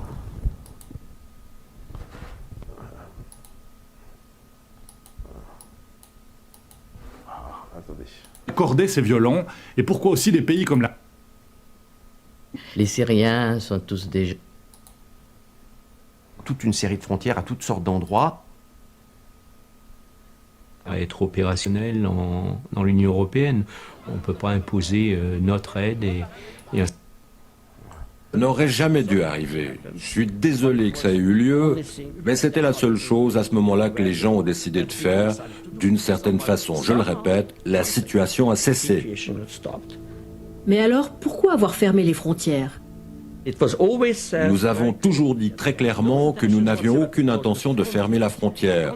La frontière, par définition, c'est l'endroit par lequel on entre dans le pays. Le problème, c'est que les gens ne passaient pas par les postes frontières, mais par les champs. Et quand des milliers de personnes ont commencé à arriver, c'est devenu impossible. Au niveau de l'Union européenne, nous avons un rôle très clair à jouer, qui est d'enregistrer et d'identifier ces personnes. Comme nous ne pouvions pas le faire, nous devions créer une sorte de zone tampon. Et ça a été le mur. Sur le papier, l'Union européenne est accueillante. Sur le papier uniquement. J'adore le... Oui, sur le papier. Oui, mais bon, en même temps, vous voyez des milliers de gens débarquer sur le papier uniquement. Hein. Et puis en plus, on nous dit ça, et puis en même temps, alors il y a des effets d'annonce d'Angela Merkel qui dit accueillir 1 million de migrants, donc c'est plus sur le papier uniquement, il y a des déclarations. Il y a Hollande qui nous dit, en France, on va mettre à disposition des migrants 77 000 logements sociaux, alors que même, il n'y a pas de logements sociaux pour les Français, mais il y a 77 000 soi-disant pour les migrants, qu'on va leur faire une prime de 1 000 €. Je sais plus, là, sur le papier, c'est un peu de la propagande, là, quand même, hein. La Hongrie est aux confins de l'Europe, un pays de première ligne pour Schengen. Et cet été, la Hongrie a appliqué à la lettre les accords de Schengen. Quand ces gens ont commencé à arriver par bateau, par la Turquie, de partout, ils sont d'abord arrivés dans les îles grecques. La Grèce, c'est un pays de Schengen. Légalement, c'est le premier arrêt dans l'espace Schengen. Ah, alors là, vous allez voir comment on va faire culpabiliser ces pauvres Hongrois. Hein, et là, vous avez là encore un exemple de propagande, mais absolument incroyable. Hein, voilà comment, hein, je vous dis, on est dans la culpabilisation perpétuelle sur la dictature de l'émotion. En 1956, quand les Hongrois ont fui le communisme, il n'y avait pas de barbelés. Et je trouve que les gens ont la mémoire bien courte. Ah, voilà. Hein, ces Hongrois salauds. Hein, en 56, ils étaient bien contents qu'on les accueille. Oui, mais sauf que des Hongrois qui passent en Autriche, hein, faut-il vous rappeler qu'historiquement, ils formaient ensemble un empire qu'on appelait l'empire austro-hongrois, hein, donc ils partagent une histoire commune, hein, une civilisation commune, hein, une culture, hein, qui est commune. Hein, donc comment on pourrait comparer 200 000 Hongrois qui vont se réfugier en Autriche et 1 million d'Afghans, de Syriens, et puis allez voir, hein, parce qu'on nous montre toujours, mais il y a aussi des Somaliens, il y a aussi des Érythréens, il y a aussi des Irakiens, et paraît-il même qu'il y a aussi des Algériens. Je suis désolé mes amis algériens qui nous regardiez, mais il paraît qu'il y a beaucoup d'Algériens qui jettent leur passeport, sont passés pour des Syriens, ils passent par ces filières aussi. Donc c'est quand même extraordinaire, quoi. En Hongrie, en 1956, il y a quand même eu 200 000 Hongrois qui ont fui la crise à l'époque. Beaucoup se sont retrouvés en Autriche. Bah oui, mais je suis désolé. Des Hongrois qui se retrouvent en Autriche, c'est une logique. À un moment donné, c'est ça que je vous dis, on nie tous les principes de réalité, on nie les identités culturelles, les réalités sociales, les réalités historiques des nations civilisationnelles, en nous expliquant, bah vous voyez, et en plus... On fait culpabiliser évidemment ces Hongrois en disant bande de salauds. Hein, vous en 56, vous étiez passé en Autriche, 200 000. Hein, et aujourd'hui, vous ne voulez plus accueillir ces 200 000 Afghans. Hein, c'est un peu ça en gros. 19 pays européens ont réinstallé plus de 80 000 Hongrois en très peu de temps, en 3 semaines. On avait des mécanismes de solidarité qui jouaient. Cette fois-ci, ça ne joue pas. Ben oui, mais parce que ce sont des Européens. C'est ce que j'expliquais tout à l'heure. Il est beaucoup plus facile, on ne va pas le nier, de dire qu'on va réinstaller des Hongrois en Europe, surtout dans la situation de l'Europe de 1956, donc séparée par le fameux rideau de fer, cette Europe de l'Est, Europe de l'Ouest, d'ailleurs issue d'un partage voulu par les grandes puissances de la Seconde Guerre mondiale, que de prendre et d'accueillir 1 million de gens venus de pays extra-européens. Il faut quand même arrêter de se mentir, ça c'est aussi du bon sens quand même. Mais alors qu'est-ce qui cloche? Ils sont africains, orientaux, asiatiques, musulmans? C'est ça qui dérange? Qu'ils soient justement musulmans, arabes, donc forcément terroristes potentiels? Non, alors ouais, ça... Le cliché encore, voilà. En plus, ce cliché qui est lui-même un cliché issu des médias. C'est quand même extraordinaire de nous renvoyer ça à la figure comme ça. Bah oui, parce que arabe égale terrorisme, c'est quand même quelque chose qui a été développé largement depuis 2001 dans tous les médias. Et puis là, maintenant, on nous ferait culpabiliser. Ah bah quoi, c'est parce qu'ils sont extra-européens? Eh ben oui, soyons clairs. Mais oui, évidemment. Évidemment. Voilà, et pourquoi l'Arabie Saoudite, elle, n'accueillerait-elle pas le Qatar, tous ces pays très riches, ces pays qui ont les moyens, qui ont des centaines de trillions sur des comptes, eux, ils sont prêts à accueillir combien de personnes chez eux? Ça reste à définir. Ouais. Parmi tous ces gens, il y a des migrants, des réfugiés, des sans-papiers. Tous n'obtiendront pas l'asile. D'ailleurs, vous remarquerez qu'au passage, ils sont plutôt syriens maintenant, on nous dit il y a de tout. D'ailleurs, dans les images, là, pour le coup, on voyait bien qu'il y avait un peu de tout. Je crois qu'on peut rêver, mais l'Europe n'est pas prête à accueillir tout le monde. Pour l'instant, ce qui se passe, c'est que le seul droit pour les gens en Europe de rester sur le territoire européen, c'est tout le monde passe par la procédure d'asile. Alors, la procédure d'asile, elle n'est pas faite pour ça. La procédure d'asile, elle est faite juste pour les gens qui ont une crainte fondée de persécution. Pour ce qui est des migrants économiques, ils ont des droits en tant qu'êtres humains qui s'appliquent à tous, d'être traités avec dignité. Mais s'ils n'ont pas le droit au séjour pour une raison ou pour une autre, là où ils arrivent, il n'y a malheureusement pas d'autre solution pour l'instant que de les renvoyer d'une manière humaine, mais de les renvoyer vers leur pays d'origine. Voilà. Donc, vous voyez, cette phrase simple fait de vous un horrible fasciste. Voilà, je ne peux pas juste me flageller, effectivement. On ne peut pas juste se flageller, tu as parfaitement raison. On estime qu'il y a à peu près 60-70% de gens qui peuvent vraiment se réclamer du statut de réfugié selon les conventions internationales. Les autres seraient ce qu'on appelle des migrants économiques. Donc c'est des gens qui ont quitté des pays pauvres parce qu'ils n'ont pas de travail, parce qu'ils ont faim, parce que c'est trop pauvre et donc ils tentent de venir, qui arrivent ici de façon irrégulière, pas illégale, mais irrégulière. Ce ne sont pas des criminels. On ne peut pas être criminel de vouloir avoir une vie meilleure. Ouais, mais bon, en même temps, est-ce qu'ils ont vocation à rester sur le territoire ou pas? La question, elle est là. Bien sûr que ce n'est pas des criminels, forcément. C'est une évidence. Mais est-ce que c'est à l'Europe d'accueillir, de loger, de nourrir, de tendre la main, Ils sont où les autres pays, puisqu'on nous parle de crise internationale, machin, etc. Ils sont où les États-Unis, même aussi, dans cette affaire? Pourquoi on ne les enverrait pas là-bas aussi? Puis il y a de la place là-bas en plus, un peu plus que chez nous. Puis c'est un pays basé sur l'immigration, ça leur fait pas peur là-bas d'avoir des flux migratoires. Donc ce serait intéressant ça qu'on pose la question. Ça, ce n'est jamais posé, non? Tout le poids de supporter sur les Européens. Alors que je sache, la Slovénie, la Hongrie, la Lituanie, Malte, c'est quoi? Ce sont les responsables de la guerre en Irak, de la guerre en Libye? Ce sont eux les responsables, c'est eux qui ont financé ces guerres, qui ont été derrière toutes ces guerres. Une vie meilleure, c'est ce que voulaient les 71 personnes mortes, étouffées dans ce camion, abandonnées sur cette autoroute en Autriche. Voilà. On vous refout une couche d'Ilan, au cas où vous n'aurez pas assez pleuré dans les chaumières, au cas où vous n'aurez pas assez culpabilisé. Ce reportage-là est bien fait. Une vie meilleure, c'est aussi ce que voulaient les parents de ce petit garçon. Ouais, enfin, il paraît qu'ils étaient des passeurs, mais bon. Retour à Bruxelles. Après 7 mois de tergiversation, l'Union vote enfin, mais en se bouchant le nez, l'accueil de 160 000 réfugiés. La Suisse participe aussi. C'est peu, mais c'est toujours mieux. C'est 160 000. C'est ça le nombre de gens que les Européens doivent prendre en charge et accueillir à bras ouverts. Ouais, vous avez obligation, vous avez vu, accueillir à bras ouverts. De toute façon, vous êtes content ou pas content, on s'en fout. Vous devez accueillir à bras ouverts. Hein, c'est encore une fois dans le dos des peuples. Il n'y a pas de décision, c'est M. Juncker que personne n'a élu. Après, on va vous dire, mais oui, mais il parle des représentants, oui, des représentants à qui on impose, puisque la preuve, les pays ne sont pas d'accord. C'est pas l'Europe qui a un problème avec les réfugiés. L'Europe a cet effet néfaste d'une guerre qui ne termine pas en Syrie. La communauté internationale n'est pas intervenue déjà en 2011 pour faire quelque chose. Ils ont laissé évoluer cette situation de combat, de guerre. Ils l'ont laissé évoluer et s'empirer, et puis maintenant ils se trouvent devant une situation impossible. Voilà, toute l'hypocrisie de cette dame, c'est fantastique.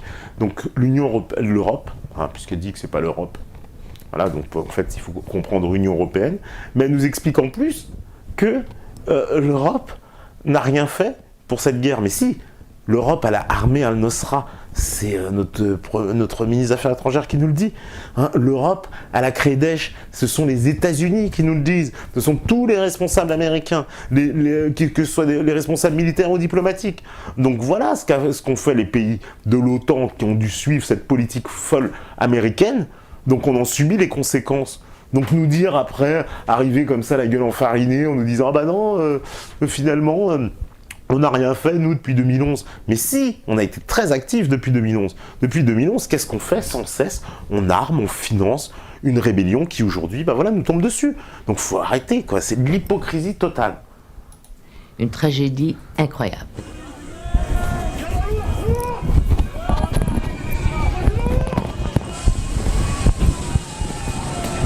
J'exclus qu'une intervention militaire actuellement porterait de bénéfices, même le contraire. D'après moi, ça pourrait s'étendre à une guerre au Moyen-Orient. Elle est marrante, oui, j'exclus une intervention militaire. C'est sûr, si c'est les Américains, déjà, ça fait un an, soi-disant, qu'il y a une coalition internationale contre Daesh. Résultat, nul. Daesh, d'ailleurs, n'a pas arrêté de s'étendre. Et aujourd'hui, nous vivons à l'heure où les Russes, sur la demande du gouvernement syrien, donc qui agissent dans toute légalité, ont décidé, eux, de faire, de participer à cette guerre contre l'État islamique avec des résultats assez phénoménaux en quelques semaines.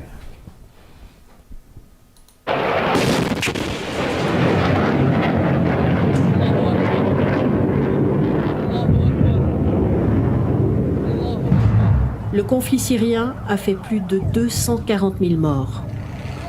À qui la faute? À qui la faute? Trop facile, c'est de dire c'est la faute à Bachar el-Assad. S'il n'y aura pas bientôt un cessez-le-feu, pour ne pas parler de paix, que ça devient encore plus difficile, mais oui, il y aura encore beaucoup plus de réfugiés, c'est sûr.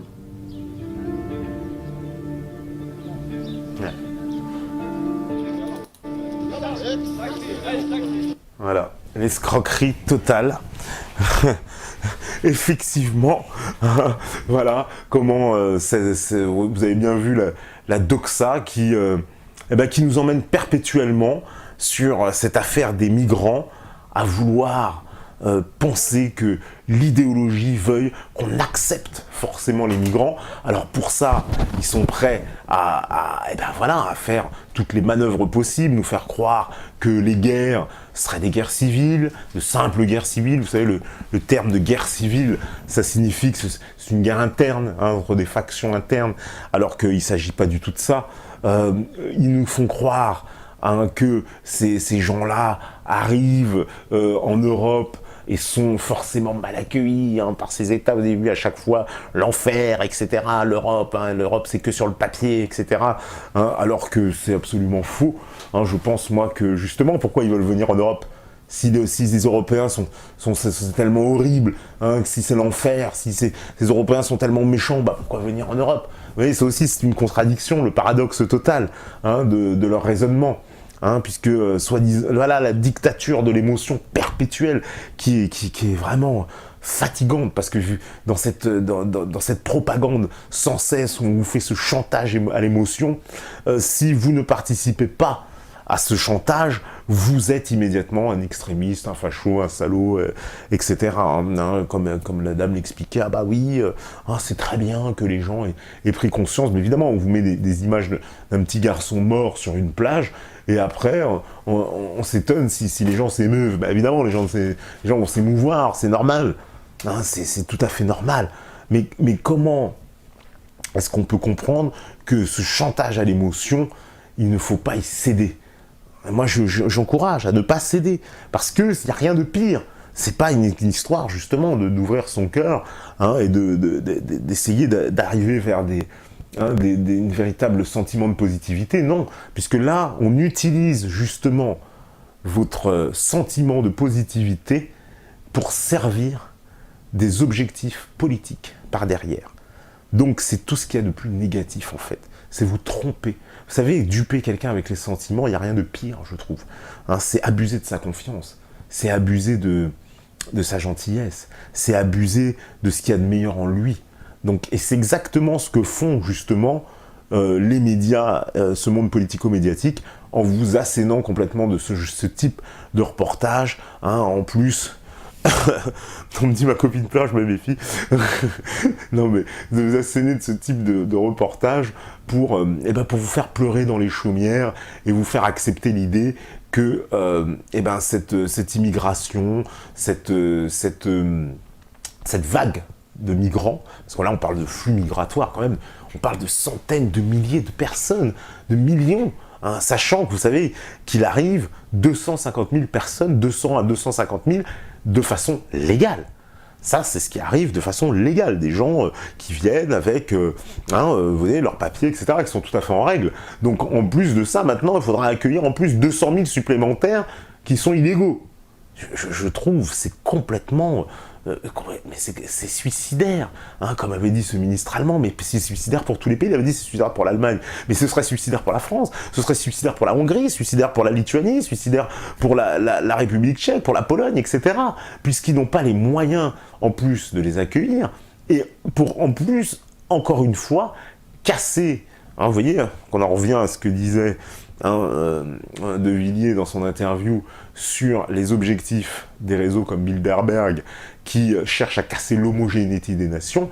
Je pense qu'avec des opérations comme celle-là, c'est bien réussi. À se demander si tout cela même n'est pas orchestré, si tout cela n'est pas, on ne va pas découvrir que derrière se cache une véritable opération, hein, pour que des gens d'un coup comme ça, hein, se mettent tous en marche vers l'Europe. Je trouve ça complètement hallucinant.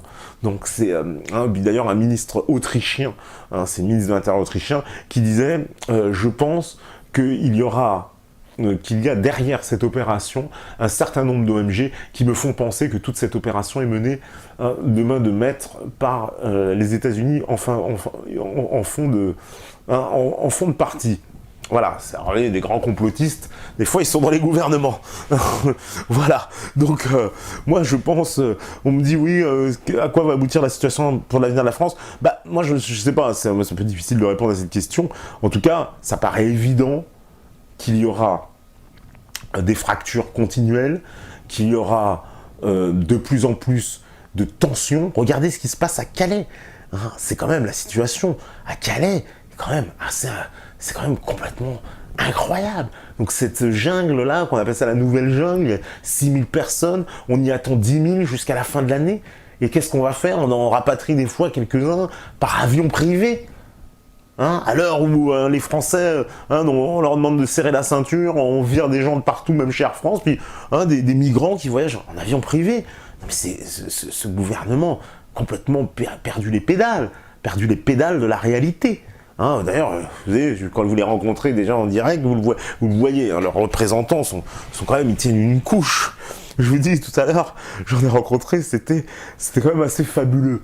Et donc, je pense qu'il y a un véritable problème et qu'on veut occulter toute la partie, je vous dis, du principe de réalité des peuples, c'est-à-dire que les peuples font partie d'un socle civilisationnel, d'un socle ethnique, d'un socle culturel, et que ça, on ne pourra pas l'effacer, et que c'est ce que tente de faire le nouvel ordre mondial, bien sûr. Les mondialistes sont à l'œuvre pour effacer tout ça, au nom en plus de l'idéologie, puis il y a tout le monde qui soutient, vous avez vu cet appel des 800, là, avec Laurent Geoffrin, en tête de liste, qui, dans Libération, avec des artistes obscurs, d'ailleurs, j'étais voir la liste.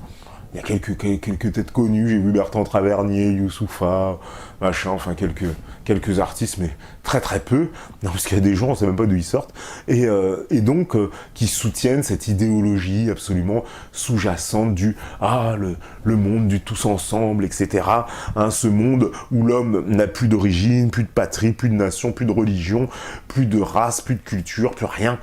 Il est soumis totalement à cette culture mondialisée qu'on essaye de vous fourguer à longueur de temps, afin que vous deveniez cet homme néolibéral, ce nouvel homme, puisque toutes les idéologies fascistes ont toujours voulu faire naître un nouvel homme, que ce soit le communisme, le fascisme, c'est toujours un nouvel homme qui devait naître, et le mondialisme donc aussi, c'est pour ça que c'est le stade suprême même du fascisme, puisque ce nouvel homme, donc lui serait débarrassé de tout ne serait pas embarrassé d'héritage culturel, social, rien, non, ce nouvel homme n'aurait plus rien du tout, ne serait même plus ni homme ni femme, ce serait théorie du genre, chose d'ailleurs que ce conseiller a nié en me disant ça n'existe pas, je parle plus avec vous si vous me parlez de théorie du genre. Vous voyez, voilà la réaction du corps d'en face pour vous dire, ils sont lamentables, et tout ça est déjà en train de s'effondrer.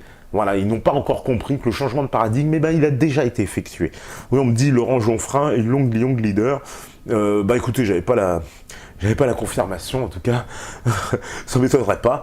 De toute façon, ce serait complètement cohérent, vu les positions qu'il défend, positions indéfendables d'ailleurs, parce qu'il est là, c'est toujours des vœux pieux, en plus, vous avez tous ces gens, ce gauchisme, boboisant, m'exaspère au plus haut point, parce que ce sont ces gens-là qui sont toujours en train de nous dire « faut accueillir les migrants, faut là », puis on rentre chez eux dans leur banlieue, à Saint-Germain-en-Laye ou Saint-Nom-la-Bretèche, dans laquelle, je vous dis, il n'y a pas un migrant qui mettra les pieds. Donc c'est un peu facile tout ça. C'est ces gens qui, à la Yann Moix, ce genre de personnes qui vont vous dire « Ah il faut ouvrir les frontières, faut machin, etc. » Évidemment, mais ces gens-là ne subissent jamais les conséquences directes de ça. Ces gens ne vont ni connaître le dumping social, ni connaître les tensions ethniques, ni connaître le communautarisme, rien du tout. Ils ne vont absolument jamais connaître une seule conséquence de cette politique. Eux vont vivre dans leur petit ghetto blanc, entre bobos, entre bobos gauchisants, avec toujours plein de bonnes intentions pour le reste de l'humanité, mais ils ne seront jamais touchés à aucun moment par les véritables conséquences de cette politique. C'est ça qui est assez terrible. Voilà. On me dit avant les esclaves étaient noirs. Oula, maintenant ils sont blancs. Je vais fermer cette fenêtre comme ça, on sera tranquille. Voilà. Et effectivement, Saint-Nom-la-Bretèche, parfait pour les parcours vélo. Effectivement, il y en a qui connaissent. Pas te dire, attention, oui, c'est vrai qu'un mot qui risque même de sortir du dictionnaire, il paraît, je trouve ça assez étonnant. Le peuple, c'est facho, oui. D'ailleurs, il s'étonnait. C'est quoi le peuple? Voilà, il y en a qui fait son Yann Moix et Rani Moix, là, qui disait, c'est quoi le peuple? Effectivement, il s'étonne quand on leur parle de cette notion de peuple, notion aussi que j'avais abordée tout à l'heure. Oui, le peuple, ouais, ils savent pas trop ce que c'est que le peuple. Parce que le peuple, évidemment, ils sont en train de s'asseoir dessus continuellement, pour rester polis. Donc forcément, ce sont des notions qui leur échappent. Et puis on voit bien que la vie des peuples... Alors on me dit, c'est quoi le titre du reportage? C'est Migrants aux origines du chaos. Voilà, et vous pouvez le retrouver sur le site de la RTS, donc nos amis suisses. Voilà. On me dit, tout cela n'est-il pas 100% compatible à la stratégie des élites mondialistes qui a pour objectif de détruire les nations et de dissoudre leur culture dans un multiculturalisme imposé? Mais complètement, Mr. Jus, mais complètement. Là, pour moi, c'est Hein, c'est pour ça que je fais évidemment un traitera de complotiste, parce que je ne peux pas en apporter la preuve, mais c'est pour ça que je m'appuie sur les déclarations faites de ce ministre de l'Intérieur autrichien, qui, lui, dénonce clairement la mainmise de certaines ONG, et il y voit, lui, la main américaine derrière. Et c'est pas moi, c'est le ministre qui fait des déclarations, voilà. Ça ne me traitera pas de complotiste, mais ça paraît évident, bien sûr, ça paraît complètement logique, parce que des gens qui arrivent comme ça, une opération bien montée, c'est un chaos de plus pour l'Europe. Déjà, ces guerres périphériques de l'Empire étaient des guerres qui ont gravement affaibli les pays européens, qui ont en plus participé activement, la France au premier plan, évidemment, mon grand regret, mais au grand regret certainement de beaucoup de gens. Et aujourd'hui, nous supportons collectivement les conséquences de cette politique qui est une politique américaine, qui a voulu la destruction et le remodelage du Moyen-Orient. C'était une doctrine déjà étudiée par la famille Bush depuis très longtemps. Donc, même Pierre Hillard, ici, nous avait montré des cartes qui dataient de 1997, dans lequel on y voyait ce remodelage complet du Moyen-Orient, y compris de l'Irak, etc., de la Libye, etc.